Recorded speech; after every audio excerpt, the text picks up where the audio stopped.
என்னோட பேர் நந்தினி. எனக்கு மேரேஜ் ஆகி 18 இயர்ஸ் ஆகுது. ஒரு பையனும் ஒரு பொண்ணும் இருக்காங்க. 2 பேரும் ஸ்கூல் படிச்சுட்டு இருக்காங்க. என்னோடய ஹஸ்பண்ட் வந்து பிஸ்னஸ் பண்ணுறாங்க. நான் சென்னையில் கொடுங்கியூரில் இருக்கேன். மார்ச் 2023 7th அன்னைக்கு வந்து நான் வீட்டில் டியூஷன் எடுத்துகிட்டு இருக்கும் பொழுது திடீர்னு மூக்கிலேருந்து வாயிலேருந்து ஒரு ரத்தம் வர ஆரம்பிச்சுது. ஸோ இது எல்லாருமே ஒரு பயந்துட்டோம் ஆக்சுவலாக, என்ன ஏன் திடீர்னு இப்படி ஒரு ரத்தம் அப்படின்னு சொல்லிட்டு டாக்டர்ஸ் வந்து என்னை ப்ராப்பராக டயக்னோஸ் பண்ணிட்டு வந்து இது வந்து ஸ்ட்ரோக்ஸ்க்கான அறிகுறி அப்படின்னு சொல்லிட்டு பிளட் வந்து பிரெயின்லேயும் லங்ஸ்லேயும் லீக்கேஜ் இருக்குது, ஸோ இதை வச்சு பார்க்கணும் அப்படின்னு சொல்லிட்டு 2 டேஸ்க்கு நான் ஐசியூவில் வச்சு என்னை பார்த்துட்டு இருந்தாங்க. ஸோ ஒரு 4 டேஸ்க்கு நான் ஹாஸ்பிட்டலில் இருக்க வேண்டியிருந்தது. அதுக்கப்புறமா வீட்டுக்கு வந்துட்டேன். வீட்டுக்கு வந்த நாள்லேருந்து பார்த்திங்கன்னா ப்ளீடிங் வர்றது நின்றுச்சு. ஆனால் அதுக்கப்புறமா பார்த்திங்கன்னா என்னையும் அறியாமல் திடீர்னு மயங்கி கீழே விழ ஆரம்பித்தேன். அது எதனாலன்னு தெரியலை. ஷாப்பிங் மால் போனாலும் அங்கேயும் மயங்கி விழுவேன், இல்லை வீட்டில் ஈவினிங்கில் டிஃபன் செய்யும் பொழுதும் மயங்கி விழுவேன், சாப்பிட்டுட்டு இருக்கும் பொழுதே மயங்கி விழுந்திருக்கிறேன். இதெல்லாம் நிறைய வாட்டி நடந்திருக்கு. சாப்பிடும் போதே எனக்கு அந்த மயக்கம் வரும், அப்படியே சரிஞ்சிருவேன். சிரிச்சிட்டே தான் இருப்பா, இல்லை திடீர்னு பார்த்தா மயக்கம் அடிச்சு விழுந்துருவா. ஏதாவது வேலை செஞ்சுட்டே இருப்பா, திடீர்னு மயக்கத்தில் தான் இருப்பா. திடீர்னு வித்தின் ஃப்ராக்ஷன் ஆஃப் செகண்ட்ஸ் நான் விழுந்துருவேன். அது நான் ரெக்கக்னைஸ் பண்ணுறதுக்குள்ளவே நான் விழுந்துருவேன். மனசளவில் ரொம்ப ரொம்ப பாதிக்கப்பட்டேன் நான். எனக்கு வந்து அந்த நைட் படுத்த உடனே ஒரு பயம் தான் வரும். காலையில் எந்திரிப்போமா மாட்டோமா அப்படின்னு சொல்லிட்டுலாம் கூட எழுந்துப்பேன். 9 மந்த்ஸாக வந்து இந்த தலை சுத்தல் பிரச்சனைனால நான் அவஸ்தைப்பட்டுட்டு வந்துட்டு இருந்தேன். அதுக்கப்புறமா பார்த்தீங்கன்னா ஜெபிக்கலாம் வாங்க, இந்த ப்ரோக்ராம் வந்து நாங்கள் லாக்டவுன்லேருந்தே பார்க்க ஆரம்பித்தது தான். மோகன் அங்கிள் வந்து சாட்சிகள் வாசிக்கிறது வந்து ஒரு உண்மையாகவே ஒரு பெரிய ஒரு சைட் சப்போர்ட் மாதிரின்னு சொல்லலாம். ஏன்னா நம்ம எந்த சூழ்நிலையில் இருக்கிறோமோ அந்த சூழ்நிலையை வந்து ஓப்பனாக வெளிப்படையாக அவங்க சொல்லி அதுக்காக வந்து அவங்க ரிலீவ் ஆனது எல்லாத்தையும் அந்த சாட்சிகள் மூலமாக பார்த்துட்டு இருந்தோம்.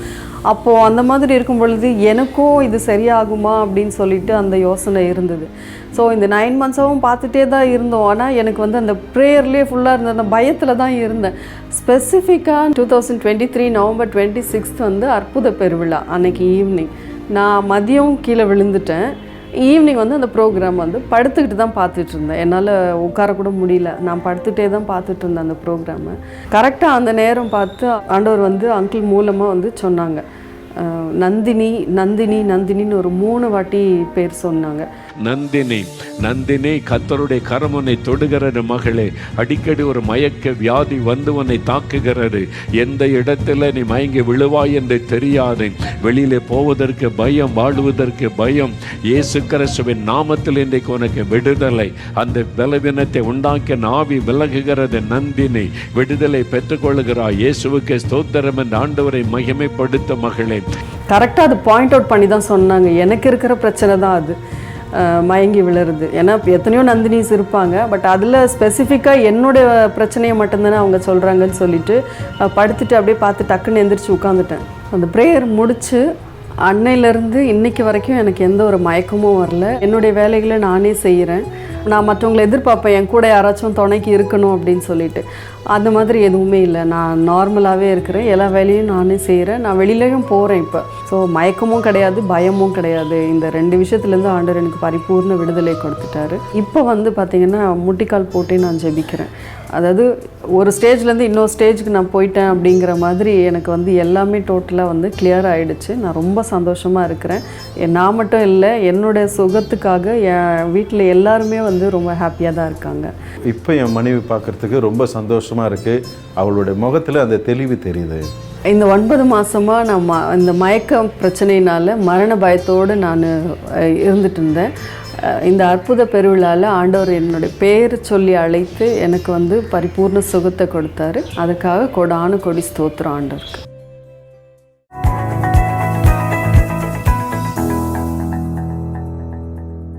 பிரியமானவர்களே, இயேசு கிறிஸ்துவின் இனிதான நாமத்தில் உங்களுக்கு எங்களுடைய அன்பின் வாழ்த்துக்கள். இந்த நிகழ்ச்சியில் நிறைய சாட்சிகள் வந்து ஒவ்வொரு வாரமும் போடப்படுது. அந்த சாட்சிகள் மூலமாக அநேகர் அற்புதங்களை பெற்றுக்கொண்டது உங்களுக்கு தெரியுது. அந்த சாட்சிகள் மூலமாக நீங்களும் அற்புதங்களை பெற்றுக்கொள்ளணும் அப்படின்றதுக்காக தான் இந்த நிகழ்ச்சி. நீங்களும் நிறைய பேர் ஆசீர்வதிக்கப்பட்டிருக்கீங்க. இந்த நிகழ்ச்சி நீங்கள் தொடர்ந்து பார்த்து கொண்டு இருக்கிறீங்க.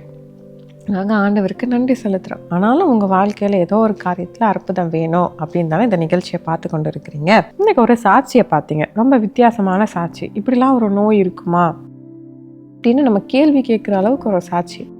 அதாவது நீங்கள் பாருங்களேன், சில நோய்க்கெல்லாம் வந்து இதான் எனக்கு பிரச்சனை அப்படின்னு சொல்ல முடியும். இதான் எனக்கு பிரச்சனை, அதனால தான் எனக்கு இந்த பாதிப்பு.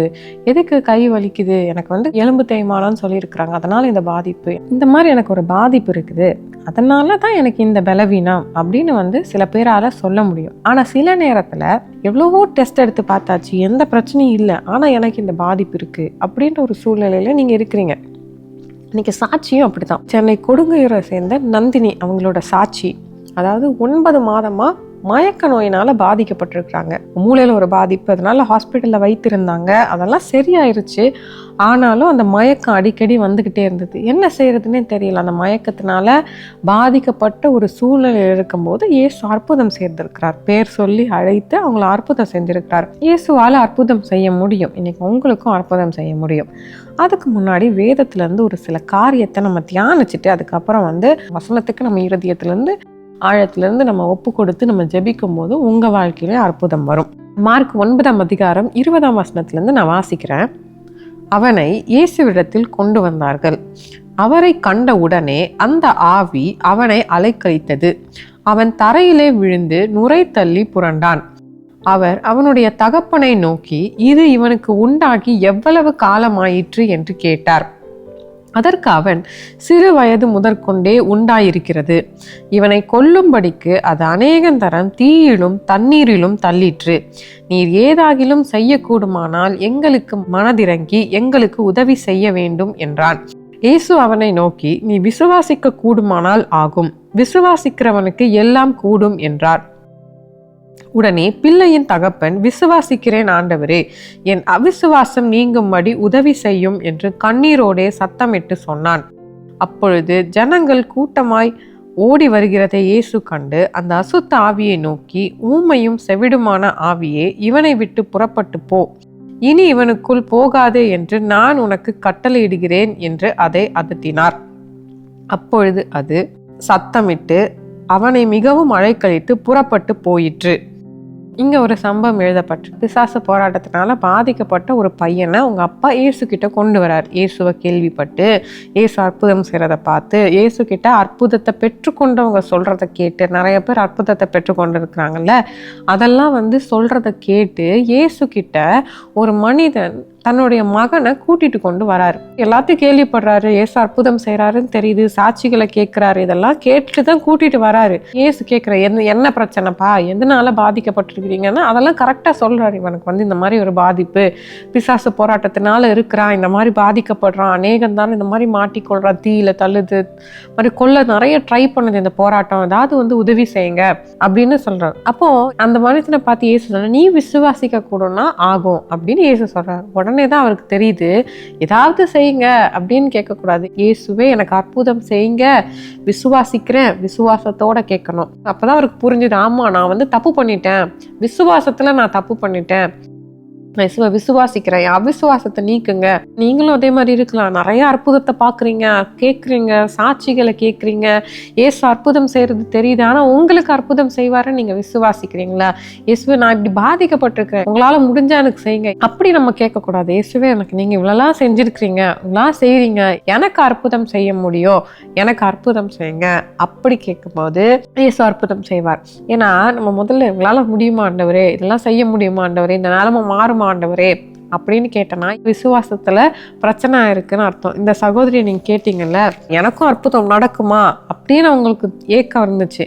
ஆனா அந்த ஜெப நேரத்துல இயேசுவே அற்புதம் செய்யுங்க, அந்த சூழ்நிலையிலையும் அந்த மகளுக்கு விசுவாசத்தை பலப்படுத்தி அந்த மகளுக்கு அற்புதம் செய்திருக்கிறார். உங்க நிலைமை யோசித்து பாருங்களேன். இயேசு அற்புதம் செய்யறாரு, இயேசுவை எனக்கு அற்புதம் செய்யுங்க, இந்த சூழ்நிலையை மாற்ற முடியும்னு இயேசுவை விசுவாசிக்க முடியுதா அப்படி நினைச்சீங்கன்னா இயேசு கிட்ட இருந்து நீங்க அற்புதத்தை பெற்றுக்கொள்ளலாம். கொஞ்ச நேரம் நம்ம ஜெபிக்க போறோம்.